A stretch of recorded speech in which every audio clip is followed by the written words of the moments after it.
Now, Chen Zhibin is from Adelphi Consults, a European independent think tank for climate development. He told me where these steps leave China in the global carbon market.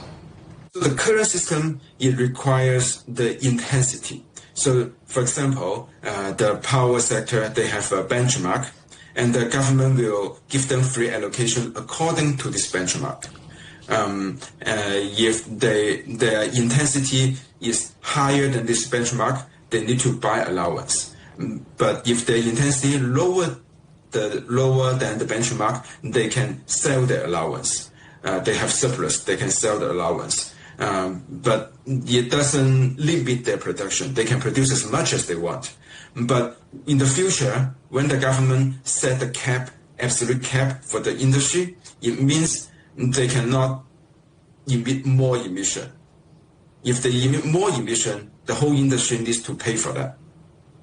So previously, it encouraged the more advanced power station or factory and punish those low efficient. But in the future, you put a hard cap on the whole industry. So and the cap will be less and less, so the absolute amount of emission will reduce.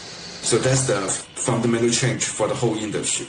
So right now, all the company, all the factory, they just improve the efficiency, but in the future, they need to reduce the absolute number of emission. That's total change. Yeah. How are these new guidelines and new steps going to help China's carbon trading system align with other nations, other trading blocs, for example, the EU? That's a very good question. Right now, I'm working on a project to support the carbon market cooperation between EU and China. So this is a very important topic in my work. And as you may know, EU has an absolute cap, and every year the cap will reduce. Right now, will reduce more than 4%. And China, when China puts an absolute cap on the ETS, you can compare, you can see how much the ETS can contribute to China's national target. And that this absolute cap also helps China to align its ETS to its national reduction target.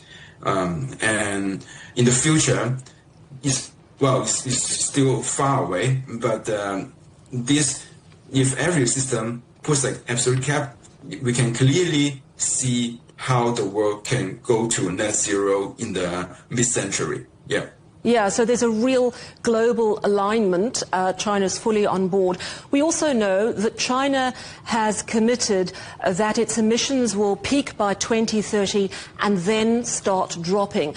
Do these new guidelines and interventions push China closer to that goal? Yes. And so for now, only these four sectors already covered in the China ETS. It covers 60% of China's emission. If we're saying by 2027, more sectors will be covered by the national ETS, it may cover more than 70% of China's emission.